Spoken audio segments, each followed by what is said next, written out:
Je le faisais travailler au jardin, enfin, travailler, arracher un peu d'herbe, n'importe, on lui donnait une pièce de monnaie, il était très content. On faisait des parties de pêche ensemble, on allait en montagne aux champignons, on jouait aux boules, voilà. Et le soir aux cartes, bien souvent.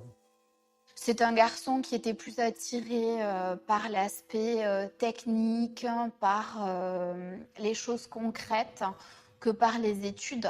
Mais pour autant, c'était un garçon travailleur qui avait en réalité les valeurs comme les avaient les anciens, la famille, le travail. Côté cœur, la vie semblait sourire à Kevin. Le jeune homme était amoureux et il avait même présenté l'heureux élu à son oncle. Il fréquentait une jeune fille qui était très très très bien. Il aurait été venu 2 ou 3 fois à la maison. Il avait un côté très fleur bleue, très finalement à la recherche de l'affection, à la recherche de l'attention qu'on pouvait lui porter. Seulement, ce portrait dressé par ses proches semble un peu trop lisse pour les gendarmes. L'adjudant-chef Éric Carbonel sait que Kevin Sellier est un jeune homme connu de ses services.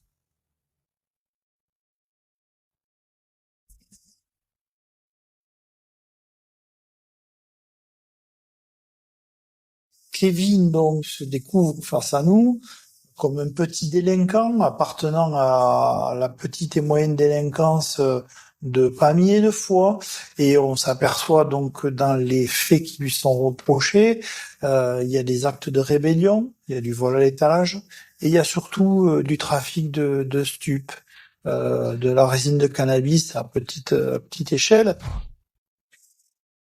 Alors, Kevin aurait-il fait une mauvaise rencontre? A-t-il été victime d'un règlement de compte? Il arrive régulièrement que des petits dealers comme ça se fassent tuer parce qu'ils ont une dette. Donc on appelle ça des carottes dans le jargon policier. Donc les gendarmes, les enquêteurs se demandent si Kevin Sellier a pas carotté quelqu'un. Donc ils vont essayer de voir un petit peu quel était son entourage de délinquants, à qui il achetait, à qui il vendait. Les gendarmes vont mettre sur écoute et auditionner tous les délinquants qui étaient en contact avec la victime, sans succès.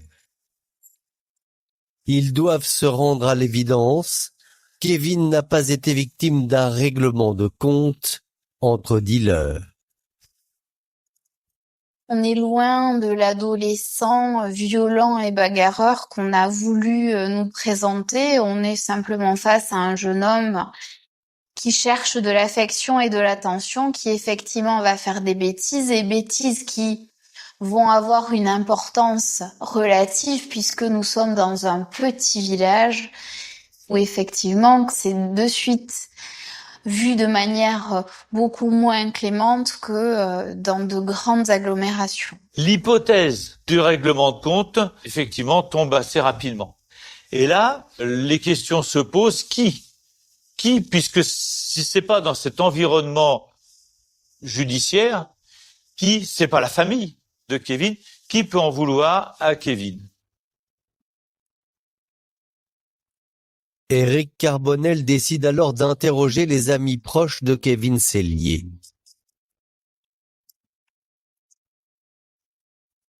À commencer par Laura et Cindy, 2 copines du jeune homme qui vivent seules en colocation dans un 2 pièces au rez-de-chaussée de cette maison. Chez elles, Kevin venait souvent s'amuser. On est véritablement dans le contexte d'une auberge espagnole où tout le monde vient, c'est à la bonne franquette, et on passe des soirées entre jeunes gens de 19 ans. Avec un petit peu d'argent, on achète un petit peu d'alcool, on fait la fête, on écoute la musique, on vit un peu à l'espagnol, on travaille peu et on se couche tard et on fait la fête un maximum. Face aux gendarmes, Cindy et Laura indiquent ne plus avoir de nouvelles de Kevin depuis maintenant plusieurs mois.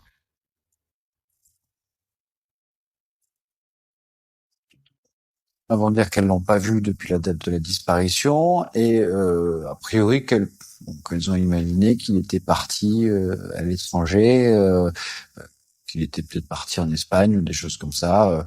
On est par rapport à un groupe de jeunes dont la vie des uns et des autres est très libre. Ils vont, ils viennent. Mais le témoignage de Cindy et Laura, les deux amies de la victime, intrigue les enquêteurs. Toutes les deux, pourtant interrogées séparément, vont servir aux gendarmes une anecdote. Elles se souviennent d'avoir croisé Kevin pour la dernière fois, faisant du stop, 4 jours avant sa disparition, le 20 mars 2012. Nous avons vu à la sortie de Saverdun, en direction de Pamiers, Kevin qui faisait du stop. Comme j'étais lancée, je n'ai pas pu m'arrêter. Éric Carbonel et ses hommes ont l'impression que les deux jeunes femmes se sont concertées pour faire la même déclaration. J'ai des doutes. Enfin, je suis perplexe parce que elles ont un certain aplomb et elles sont affirmatives. Les enquêteurs vont être piqués par le fait que ces deux jeunes femmes livrent quasiment la même version et soient très précis sur la date du 20 mars. On est plusieurs mois après la disparition de Kevin et il est relativement surprenant de se souvenir avec autant de précision d'une date. Cependant, les deux amies repartent libres, mais les gendarmes sont persuadés qu'elles ne disent pas toute la vérité. Alors ils décident d'enquêter sur elles, et ils vont très vite obtenir des résultats. L'analyse de leur communication téléphonique prouve que l'une des deux a menti. Le 24 mars 2012, par exemple, c'est le jour du meurtre, et contrairement à ses déclarations, Cindy était en compagnie de Kevin. Le téléphone de Cindy, effectivement, borne à 16h23 à Vic-Dessous.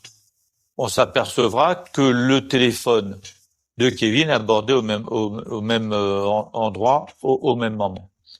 Donc effectivement, ça signifie que Cindy a vu Kevin et a été en contact avec lui ce 24 mars, le jour même de la disparition de Kevin. Donc elle a menti aux enquêteurs. L'enquête va prendre alors un nouveau tournant puisque cette jeune femme, finalement que l'on ne soupçonnait pas, va attirer les soupçons des enquêteurs. Pourquoi avoir menti? Pourquoi avoir caché avoir été en présence de Kevin? La question taraude les enquêteurs. Comment Cindy pourrait-elle être impliquée dans la mort de Kevin, alors que de l'avis de tous, la jeune fille semble être au-dessus de tout soupçon? Cindy est une jeune femme courageuse. Après le bac, elle a enchaîné les petits boulots, serveuse, baby-sitter ou femme de ménage.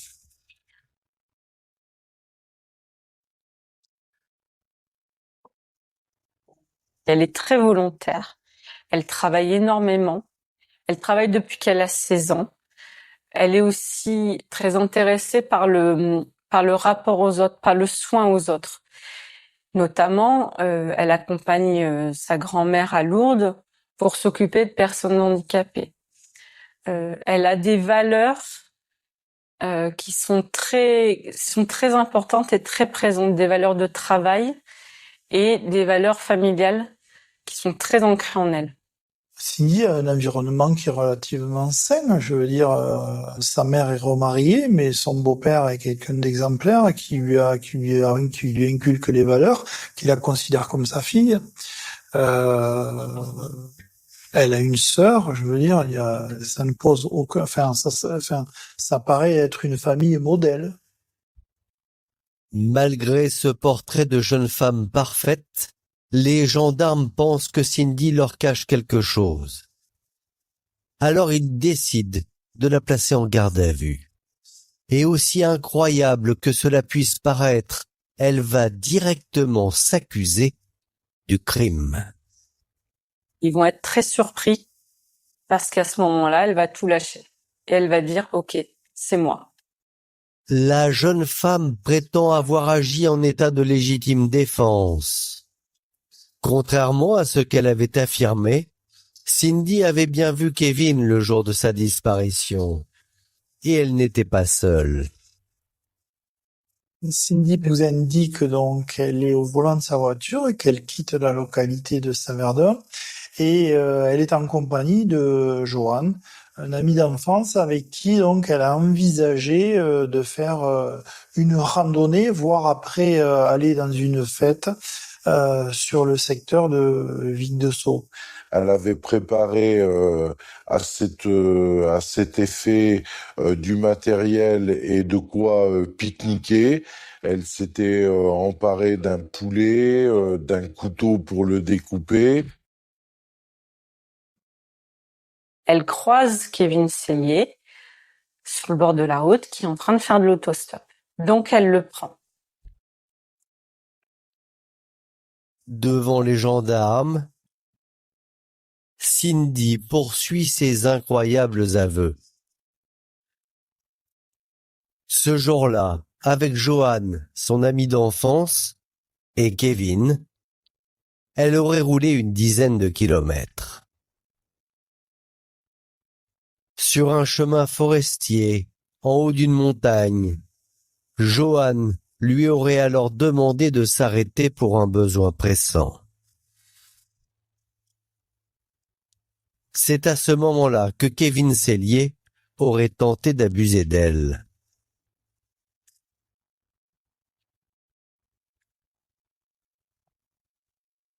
Il lui aurait mis la main sur la cuisse en lui disant « De toute façon, tu n'es bonne qu'à ça ». Et elle explique qu'à partir de là, une scène d'empoignade va les opposer. Les portes sont ouvertes. Elle se saisit d'une pierre qui se trouve au sol et l'utilise pour porter 3 coups au visage donc de Sellier, qui lui penche donc également sur l'extérieur du véhicule. Et ce dernier donc se saisit d'un couteau qui se trouve dans une poche qui est à ses pieds et il le lui plante, d'après ce qu'elle nous dit, dans son bras gauche. Le couteau reste planté et elle-même s'en saisit et toujours menaçante, elle commence à donner des coups de couteau donc à Kevin qui sort de la voiture.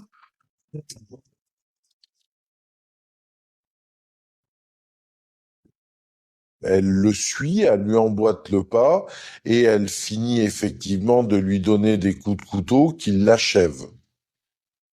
Voilà comment elle explique le drame. Quand son ami d'enfance, Johan, la rejoint, il est trop tard. Kevin Sellier est couvert de sang. Sidérés par la situation, les deux amis auraient alors tenté de se débarrasser du corps. Visiblement, ils restent un peu tous les deux, en sachant que faire.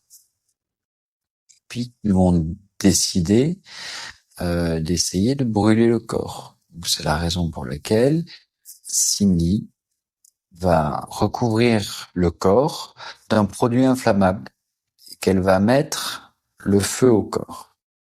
Cindy affirme que Johan l'a aidé à recouvrir le corps de branchages. Elle ajoute qu'elle s'est débarrassée du couteau et du téléphone portable de la victime dans une poubelle.